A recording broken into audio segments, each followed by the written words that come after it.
Always. You write in the book that it's one of the 5 biggest blunders in history.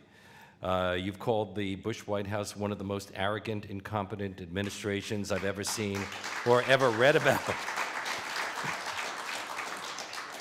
You get some idea why I would never been able to get the Republican nomination.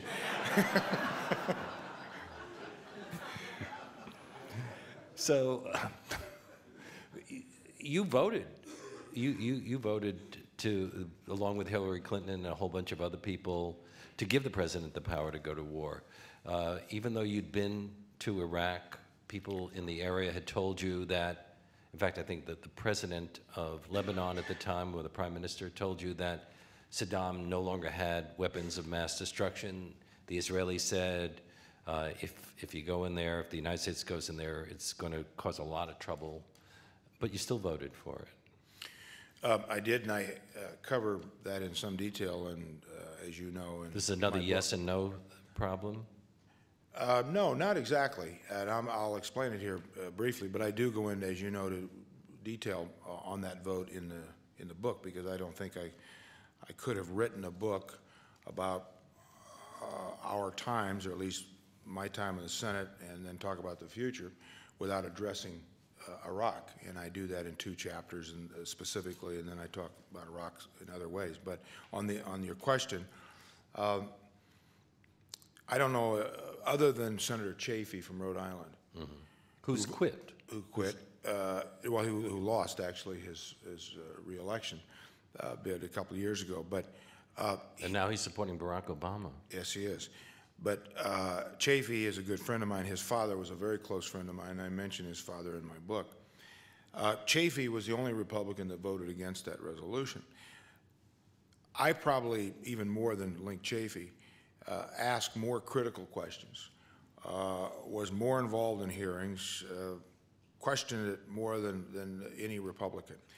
And I gave a speech on the floor of the Senate, I think a day before that vote in October 2002, on the resolution to give the president the authority to use the military, if in the end that was a last resort, so on and so on. And I said in that speech, which I think I quote some of it in the book, that I was very, very concerned about the vote.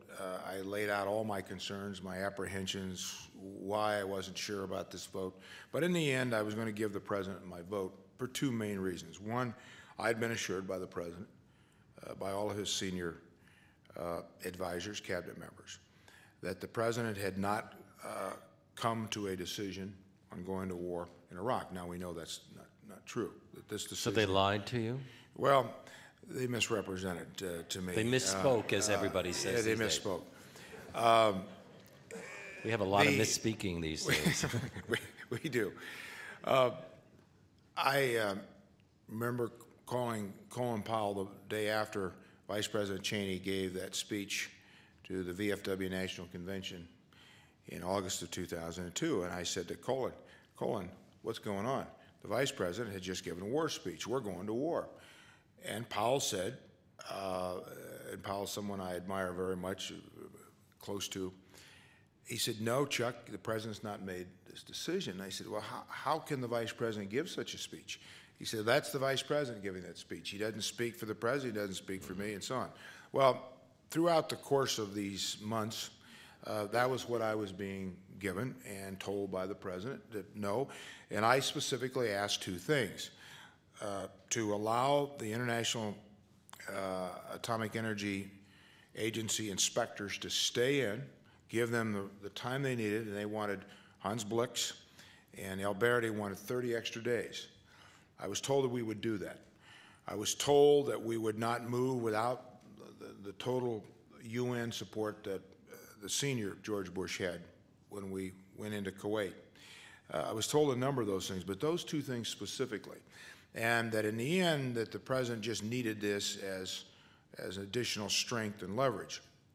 Second, I do think in matters of importance to our country, of significant national security interests, it is better that we have a president with the backing of the Congress, not just unilateral, for leverage for the things they said he needed diplomatically. Further that would further enhance his diplomatic leverage. So I voted that way. I have said, not just in the book, long before that, if I had to vote again on that, I'd vote no. But I voted that way, and I'm responsible for that vote. Do you agree with some of the critics who say Vice President Dick Cheney and a group of neoconservatives are the most responsible for this war? Because you were speaking to Colin Powell. He was out of the loop. Well, I do. I think it was the Vice President. I think others. By the way, I don't classify Don Rumsfeld as a neoconservative. I think Rumsfeld's problem was classic arrogance. But Wolfowitz but his Deputy Secretary of Defense, Wolfowitz, Richard Pearl, Douglas Feith, that whole cadre had been itching to go to war in Iraq for some time. And I think they had a young, inexperienced president who really knew nothing about foreign policy, who had just come off of one of the greatest jolting gongs this country has ever faced in the terrorist attack in this country on September 11, 2001, a president who was off balance, a Congress off balance, a country off balance. That doesn't excuse any decisions.